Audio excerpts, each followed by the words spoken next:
Combien de fois vous a-t-il déjà rejeté? 3 fois, 5 fois, peut-être ne comptez-vous même plus. Et à chaque fois qu'il semblait que c'était la fin, il revenait, avec des excuses, avec des promesses, avec ce regard qui paraissait si sincère, et vous y croyiez parce que vous vouliez y croire. Mais il existe un rejet qui est différent de tous les autres, un rejet sans retour possible. Carl Jung a étudié ce phénomène et a découvert quelque chose qui va complètement changer votre façon de comprendre ce qui s'est passé entre vous. Aujourd'hui, vous allez apprendre à reconnaître quand un narcissique vous rejette de façon définitive. Pourquoi cette fois? Ce n'est pas comme les autres, ce qui change dans son esprit, quand il décide que vous ne lui servez plus.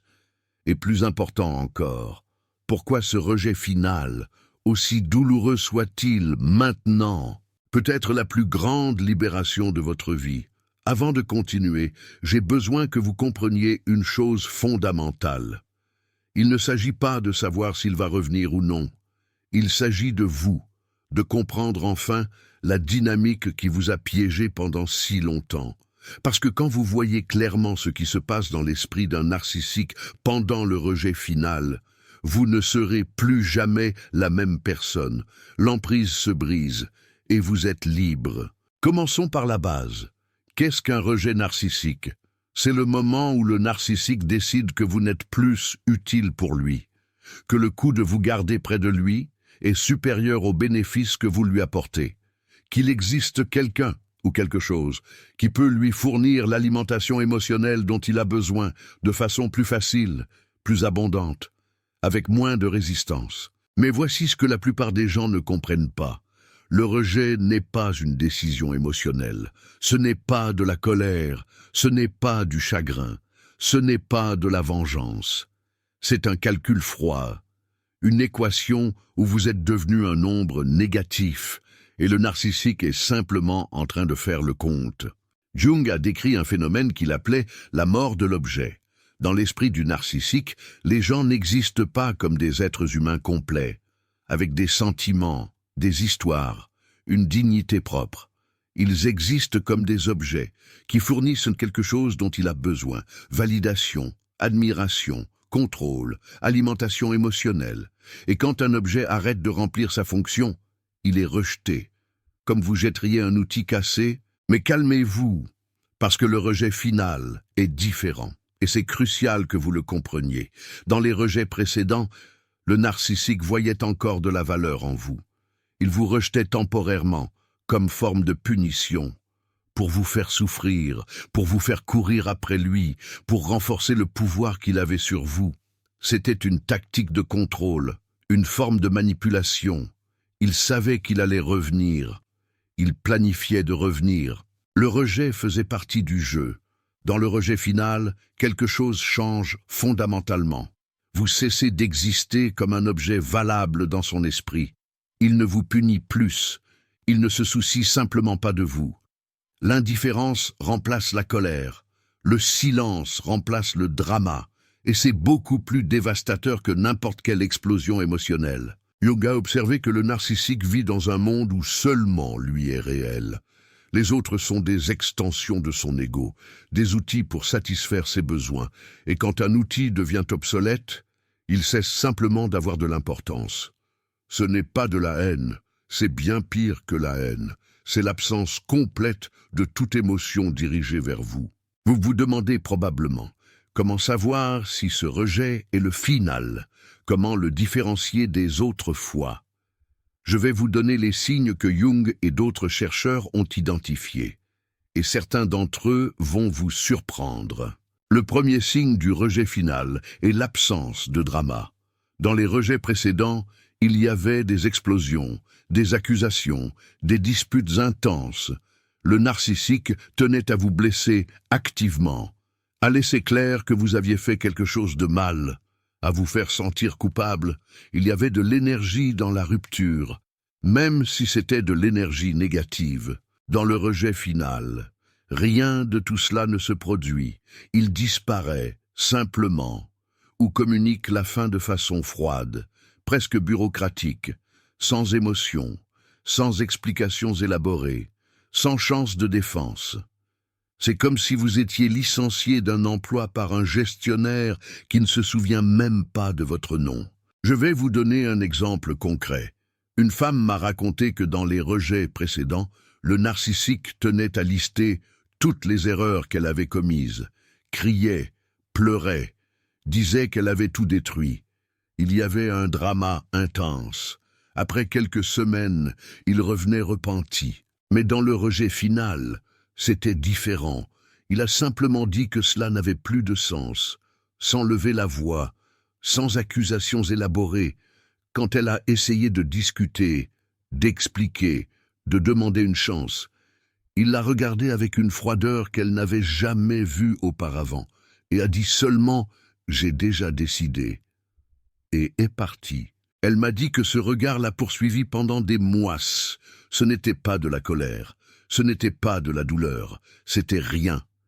Absence totale, comme si elle était une étrangère qu'il n'avait jamais connue. Et d'une certaine manière, dans son esprit, elle l'était déjà. Le deuxième signe est la vitesse du remplacement. Jung appelait cela le transfert d'alimentation. Le narcissique ne peut pas rester sans quelqu'un qui lui fournisse ce dont il a besoin. Alors avant de vous rejeter de façon définitive, il a déjà préparé son remplacement. Il a déjà quelqu'un de nouveau. Peut-être est-il déjà avec cette personne depuis des semaines ou des mois. Si vous découvrez qu'il est déjà avec quelqu'un de nouveau quelques jours après le rejet, ce n'est pas parce qu'il vous a oublié rapidement. C'est parce qu'il n'a jamais été émotionnellement présent avec vous en premier lieu. Vous étiez un objet. La nouvelle alimentation est un autre objet. L'échange a été logistique, pas émotionnel. Et voici quelque chose que vous devez savoir sur cette nouvelle alimentation. Elle n'est pas meilleure que vous. Elle n'est pas plus belle, plus intelligente, plus aimante. Elle est simplement nouvelle. Elle ne connaît pas encore ses schémas. Elle n'a pas encore développé de défense. Elle accepte encore tout sans remettre en question. Le narcissique a besoin de ce regard d'admiration pure que vous aviez au début. Et vous avez arrêté d'offrir cela. Vous avez commencé à voir la réalité. Alors, il est allé chercher quelqu'un qui est encore aveugle. Quelqu'un qui va passer exactement par la même chose que vous avez vécu. La seule différence, c'est que vous savez déjà comment cette histoire se termine. Elle, pas encore. Jung décrivait cela comme un schéma répétitif compulsif. Le narcissique ne peut pas sortir du cycle, parce qu'il ne peut pas changer. Il va répéter la même dynamique avec chaque nouvelle personne. Idéalisation, dévalorisation, rejet, toujours, avec tous, jusqu'à la fin de sa vie. Le troisième signe est peut-être le plus douloureux à identifier, la réécriture de l'histoire. Dans le rejet final, le narcissique ne vous abandonne pas seulement. Il reconstruit toute la narration de la relation de façon que vous n'ayez jamais été importante. Il raconte aux gens qu'il ne vous a jamais aimé vraiment, que vous étiez seulement une phase, qu'il a toujours su que cela n'allait pas durer. Ce n'est pas vrai, bien sûr, mais pour lui, maintenant, ça l'est. L'esprit narcissique a une capacité impressionnante à réécrire le passé pour protéger l'ego présent. Jung appelait cela la reconstruction sombre de la mémoire. Le narcissique croit véritablement à la nouvelle version qu'il a créée. Et ça, c'est rien de fou pour vous, qui avez vécu la réalité. Vous pouvez avoir des photos, des messages, des preuves concrètes de moments où il disait qu'il vous aimait, que vous étiez la personne de sa vie, qu'il n'avait jamais été aussi heureux. Ça n'a aucune importance. Dans son esprit, tout cela est effacé ou réinterprété. Il peut regarder la même photo et y voir quelque chose de complètement différent de ce que vous y voyez. Cela se produit parce que l'ego narcissique ne supporte pas la dissonance cognitive. S'il admettait que vous étiez importante et qu'il vous a quand même rejeté, il devrait faire face à la monstruosité de ses propres actions. Alors son esprit réécrit l'histoire pour qu'il continue à être le héros. Vous n'avez jamais été importante. Il ne vous a jamais vraiment aimé. La relation a été une erreur dès le début. Voilà. l'ego est protégé. Jung avertissait que l'ombre nous ment à nous-mêmes avant de mentir aux autres. Le narcissique ne fait pas qu'induire en erreur les personnes qui l'entourent. Il se trompe lui-même. Et c'est la prison la plus triste de toutes. Vivre dans un mensonge que vous avez vous-même créé et auquel vous croyez sincèrement. Le quatrième signe, c'est l'absence de tentative de hoovering. Le hoovering, c'est le nom qu'on donne quand le narcissique tente de vous aspirer à nouveau dans la relation. Des messages occasionnels, des apparitions inattendues, des commentaires sur les réseaux sociaux, n'importe quel contact qui vous maintient dans son radar. Dans le rejet narcissique final, cela ne se produit pas. Des semaines passent, des mois passent. Il ne vous cherche pas, ne réagit pas à vos tentatives de contact, ne montre aucun intérêt à savoir comment vous allez. C'est comme si vous aviez cessé d'exister dans son univers. Mais voici quelque chose d'important que Jung nous a enseigné. L'absence de hoovering dans le rejet narcissique final ne signifie pas que vous n'étiez pas importante. Cela signifie que vous êtes devenu une menace. Le narcissique vous rejette de manière définitive quand il perçoit que vous avez commencé à voir à travers le masque, quand vous avez arrêté de fournir une alimentation émotionnelle de qualité, quand vous avez commencé à questionner, à résister, à imposer des limites. Vous êtes devenue trop incommode, trop laborieuse, trop dangereuse, alors il vous a éliminé complètement. Et il est parti chercher quelqu'un de plus facile à manipuler. Pensez-y un instant, vous avez été rejeté de manière définitive, non pas parce que vous étiez peu, mais parce que vous étiez trop. Trop pour quelqu'un qui ne peut gérer que des personnes soumises. Trop pour quelqu'un qui a besoin d'un contrôle absolu. Trop pour quelqu'un dont vous avez commencé à voir à travers le masque. Jung disait que la rencontre avec sa propre ombre est l'épreuve du feu de tout développement psychologique. Vous avez forcé le narcissique à confronter son ombre simplement en existant comme une personne qu'il ne pouvait pas contrôler, et il a fui. Parce qu'il n'a pas la structure pour cette confrontation, vous l'avez, lui, non. Le cinquième signe du rejet narcissique final, c'est la campagne de diffamation sans réponse. Dans les rejets temporaires, le narcissique vous attaquait en espérant une réaction. Il voulait que vous vous défendiez, que vous vous battiez, que vous montriez que vous vous souciez encore de lui. Le conflit faisait partie de son alimentation. Dans le rejet narcissique final, il parle mal de vous aux autres, mais n'attend pas de réponse. En fait, il préfère que vous ne répondiez pas. Il construit une narration pour les autres, pas pour vous. Vous avez déjà été éliminé de l'équation. Votre perspective n'a plus d'importance. Jung décrivait cela comme la projection complète de l'ombre. Le narcissique projette sur vous toutes ses propres caractéristiques négatives. Vous devenez la méchante de l'histoire, la folle, l'abusive, la manipulatrice. Tout ce qu'il est, il vous l'attribue. Et comme il vous a déjà rejeté intérieurement, il n'a pas besoin de votre confirmation ou de votre négation. Son histoire est la seule qui existe. Et voici ce qui fait le plus mal. Certaines personnes vont le croire, des amis que vous pensiez être les vôtres, des membres de sa famille que vous avez appris à aimer, des connaissances qui semblaient toujours vous apprécier. Certains d'entre eux vont choisir sa version, vont vous regarder différemment, vont s'éloigner sans explication. Ce n'est pas à propos de vous, c'est à propos de la capacité du narcissique à vendre sa propre narration. Il est convaincant parce qu'il croit en ce qu'il dit. Il est sympathique parce qu'il sait exactement comment paraître la victime. Et les gens, spécialement ceux qui ne connaissent pas la dynamique des relations abusives, ont tendance à croire celui qui semble le plus tranquille, le plus rationnel, le plus victimisé. Mais avec le temps, la vérité apparaît. Jung disait que rien ne reste caché qui ne doive être révélé. Le narcissiste ne peut pas maintenir le masque pour toujours. Les personnes qui comptent, celles qui ont la capacité de voir la nuance, vont éventuellement percevoir, et celles qui ne percevront pas n'avaient peut-être jamais de place réelle dans votre vie de toute façon. Maintenant, je vais vous dire quelque chose qui peut sembler contre-intuitif.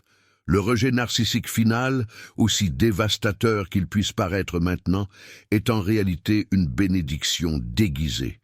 Et vous devez comprendre pourquoi. Quand le narcissiste vous rejette de manière temporaire, il vous maintient prisonnière d'un cycle. Vous souffrez de la séparation. Ensuite, il revient. Vous ressentez un soulagement, peut-être même de la gratitude, et le lien traumatique se renforce.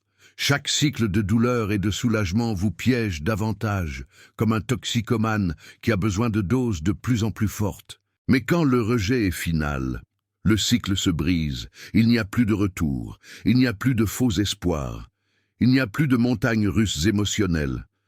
Et cela vous force à traiter la réalité de manière complète. À voir la relation pour ce qu'elle était réellement, à commencer un processus réel de guérison. Jung a écrit « Jusqu'à ce que vous rendiez l'inconscient conscient, il dirigera votre vie et vous l'appellerez destin. » Le rejet narcissique final est un moment de clarté brutale. Tout ce que vous avez évité de voir pendant la relation est maintenant exposé. Et oui, ça fait mal. Ça fait très mal. Mais c'est une douleur qui guérit, pas une douleur qui piège. Vous devez comprendre ce qui se passe dans l'esprit du narcissique après le rejet narcissique final, parce que cela vous aidera à ne pas tomber dans le piège de l'idéaliser ou d'attendre qu'il réalise son erreur. Le narcissiste ne ressent pas de remords.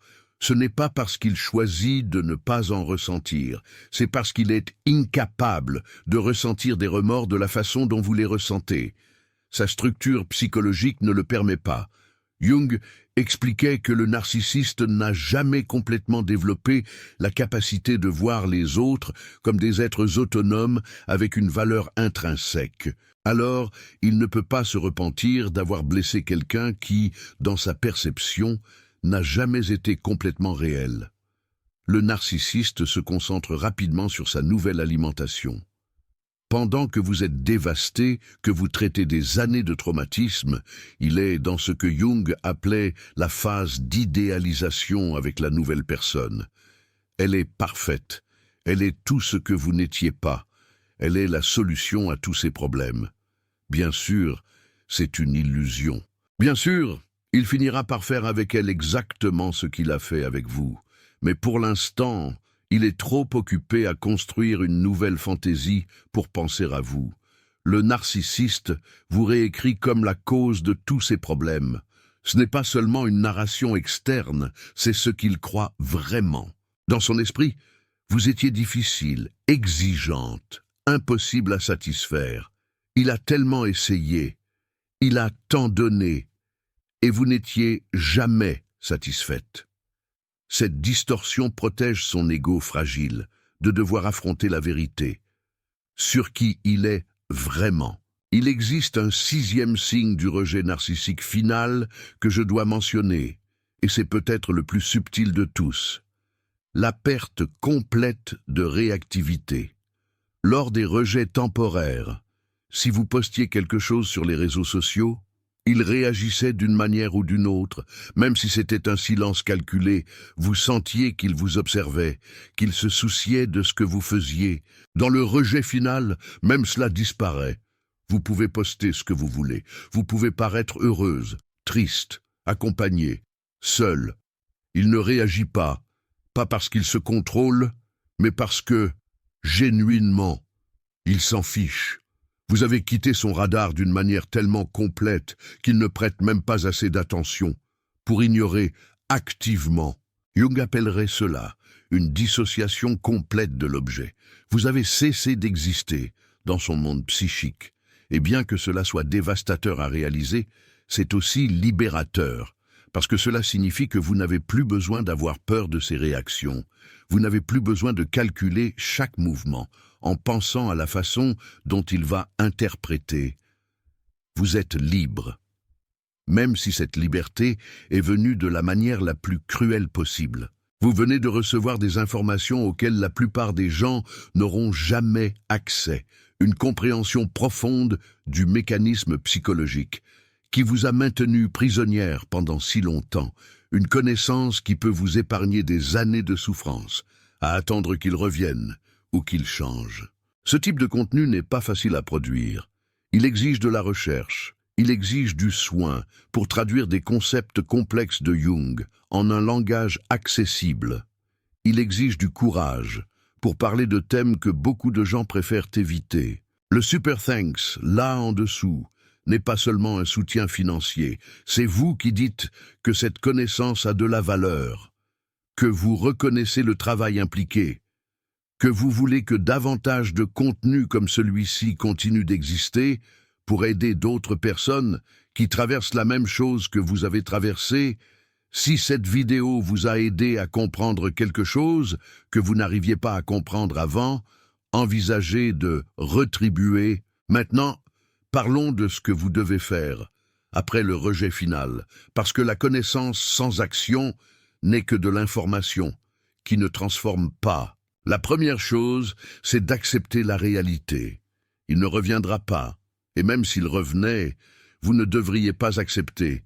La relation n'a jamais été ce que vous pensiez qu'elle était. La personne que vous aimiez était une construction, un masque. Le VRE, lui, c'est ce que vous avez vu dans les pires moments. Accepter cela est brutal, mais nécessaire. La deuxième chose, c'est de couper tout contact.